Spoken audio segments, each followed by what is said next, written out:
Hi, welcome back to the channel. This one I'm quite excited about because I'm going to try something new and I'm not quite sure if it's going to work. So you're going to find out at the same time as me whether it does or not. Actually, that's probably not true because if it doesn't work, this video won't go live. So what I want to do, I have this section of a track. It's nothing really special at the moment. It's just a kick and bass.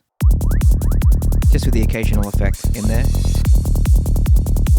And I want in this bit here, I want to add a lead. Now I'm going to start with just one of my presets, basically just so I don't have to design a lead from scratch, just to save the video length. So here we have one called Bubble to the Top.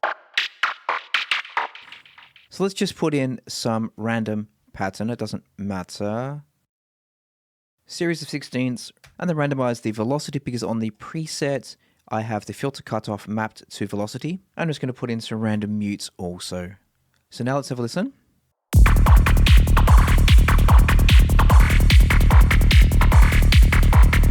Sounding better, had it in the wrong octave. Duplicate, duplicate, duplicate, so now I have 4.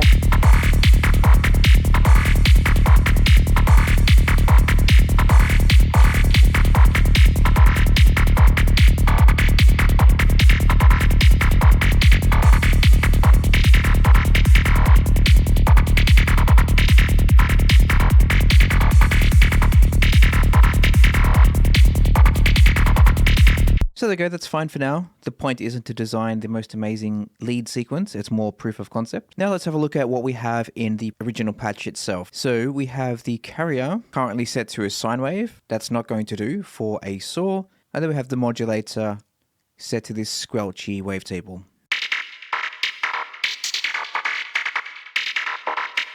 So the first thing we're going to do is remove the modulation from the cutoff, like so. Let's turn down the bend and the phaser also, we don't need those for now. So let's now have a look at the wavetable. So we start at a sine, and then we go up to a saw, which is handy, and then up to a square. So we're going to need our sine, obviously, because that's the basis for our lead. And we also have the saw, which we're going to need for the baseline. Now I could just stop the modulation there, that will be fine. But in cases where you don't have it set up so neatly like this, what you need to do is the following. Go into the wavetable here, and select the second one and go up to add remove and then click on selected to end remove. So boom, they're all gone. We only have the sine wave now. Let's add another one and go up to here and then draw in our saw. So now let's sweep through the wavetable and we go instantly from a sine to a saw. And that's not going to do. Let's go back and select them all and we do morph and then morph crossfade. So now what happens is when we go through the wavetable position, it will gradually morph from one to the other. So let's now attach the first macro to wavetable position. Let's just change this because it's no longer cutoff. Let's call it morph. So now you can see when we move this, it moves up to a saw. But let's swap that around the other way because we're going to start at a baseline and then move into the lead. So now it does it that way. Much more logical. The next thing we want is the FM to not be functional when it's playing the bass line. So let's attach that to here as well. Let's make a note. It's currently on 73. Let's turn this down and we'll turn the mod depth up to where it was 73.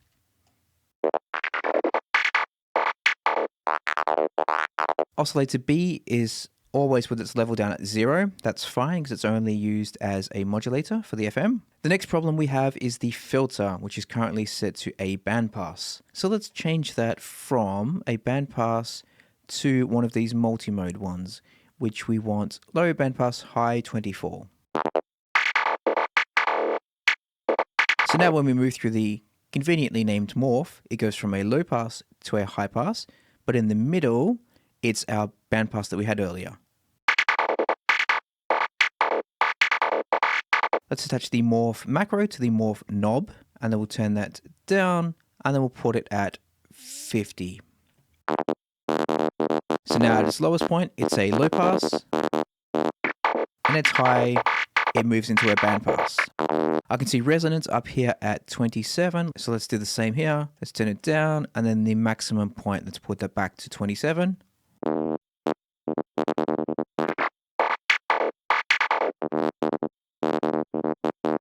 The next thing we're going to want is we had our velocity adjusting the filter cutoff. And that's not going to be helpful with our bass. We want it always fixed. Well, let's say mostly fixed. There might be exceptions. So let's change the auxiliary source for the velocity to macro 1 also. So now the velocity isn't going to have any impact on the cutoff when it's playing our bass note. You can still see it's doing something there. So let's go and find that. We have filter cutoff here, and that's being controlled by LFO2. So let's do the same again. Let's put this on macro 1. So just to reiterate, when we have it down at 0 when it's playing our bass, none of this is doing anything. You can see it's not moving at all. And then when we turn it up, it starts to dance around. We currently have our delay and reverb on a separate macro knob.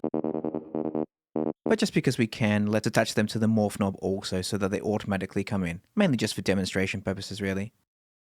So that's on 34, and this one's on 38. Doesn't have to be the same. Let's put them on around 40 each.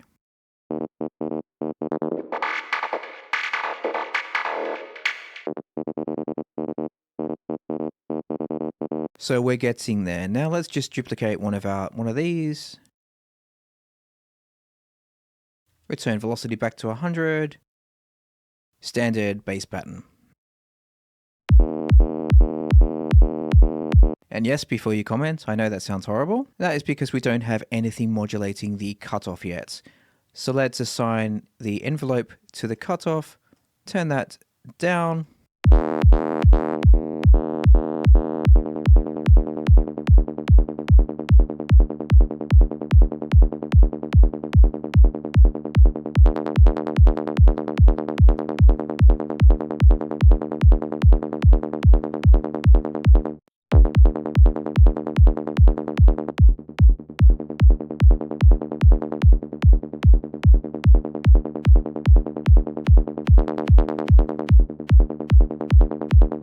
So that's now working for the bass. Obviously, it's a different octave. We'll fix that in a minute.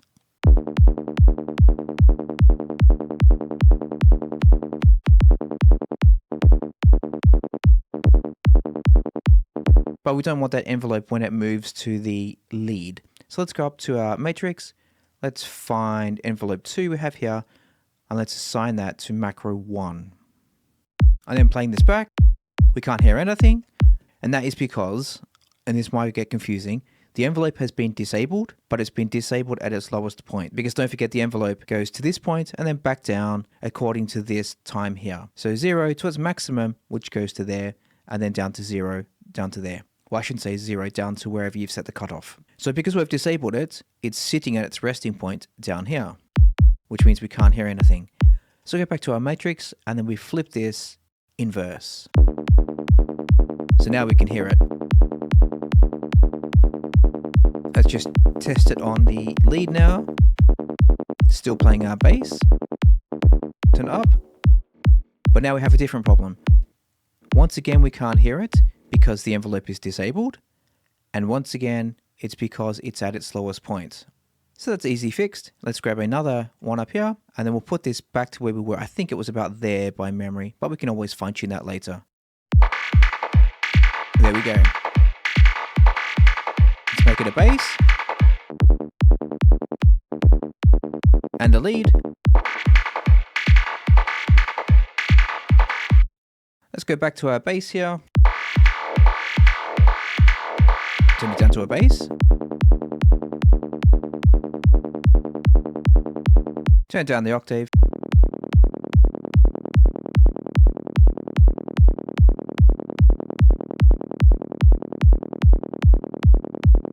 Now let's move the morph up to the octave, like so.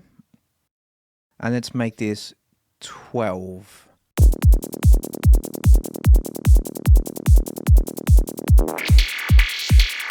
There we go. So now let's draw in some MIDI. I already have this little MIDI that I was working on for the previous bass. So I'm going to, let's not reinvent the wheel. Let's copy that down there. Make sure we're in the same key.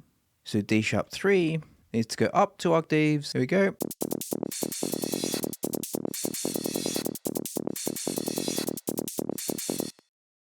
Okay, now let's go up to right. There There we go, just do one quickly. So now we have our lane activated. And then what we will do is we know that up here it needs to be full lead. And we're going to gradually ramp up like so.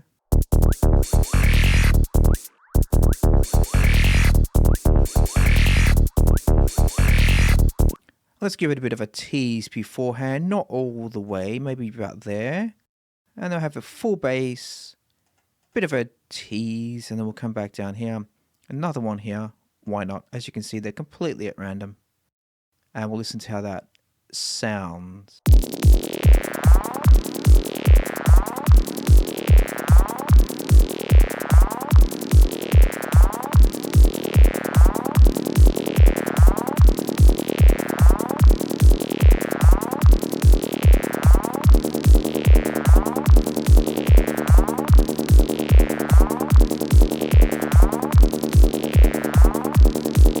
So one thing we didn't do was this drive. We don't want that. So it's at 42 when we're playing the lead. Put this on there, turn it down. The maximum modulation depth 42. There we go. That was why we weren't quite getting there.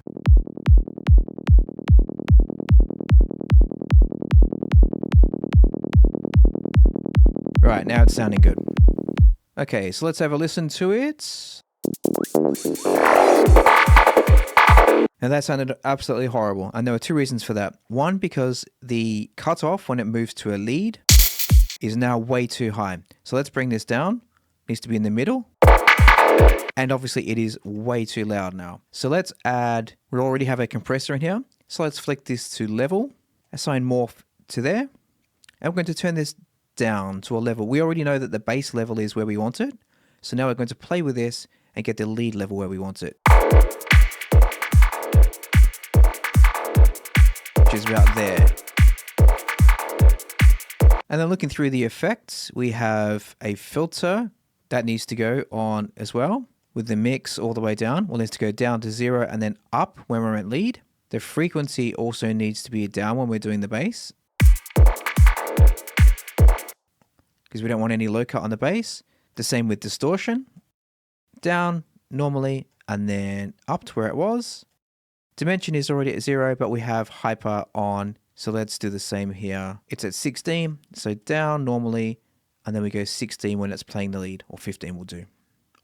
Let's have another scan of what we have. And let's also put the phaser on as well. So currently that's off, but we're going to assign that here as well when it's playing the lead.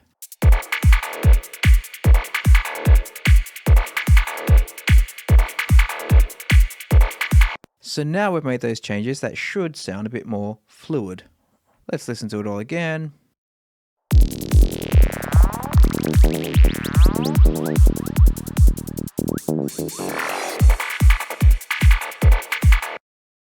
Let's just make this a bit longer.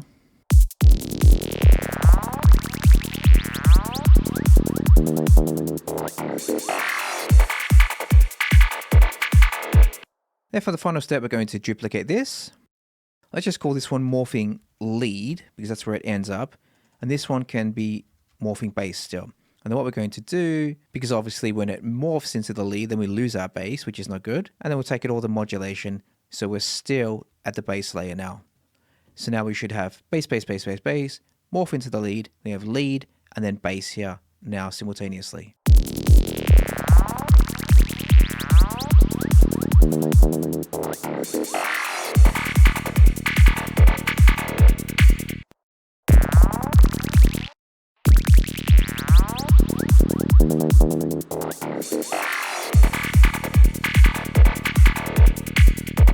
So obviously I would say that bass needs a bit of fine tuning still. It's not perfect, but in terms of proof of concept, you can see that actually it works quite well. I would just maybe, as I did earlier, just maybe tease this in a bit earlier, maybe the end of the phrase.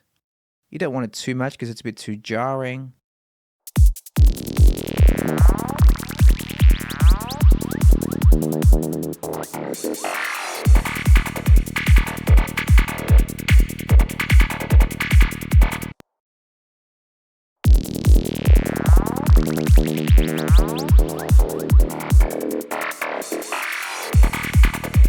I think with longer lead times like that, it works much better. Let's just play with the velocity also of the lead, because I think there's too much disparity there between those two.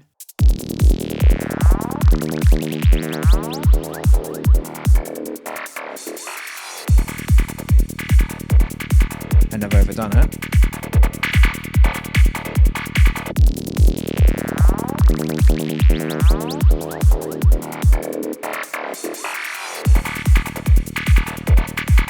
And should you find any of the morphs from one to the next be too sudden, then you can go into these curves here and you can adjust these. So let's say, for example, the velocity I want to come in a bit slower. We can turn it down like so, but then we might make the wavetable position a bit quicker. I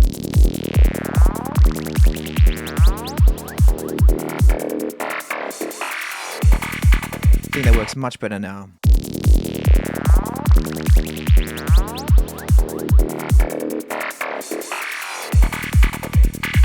Essentially what's happening is you get the two layers that don't move perfectly linearly with this line here. So I forget which way it was, but with the wavetable, I think it goes up quicker, but then the filter goes up slower. So you got like an upwards for one and then a downwards for the other. So you get that sense of constant movement rather than just a linear movement. So as I said, I would work on that baseline a bit more, but as proof of concept, I think we're getting somewhere.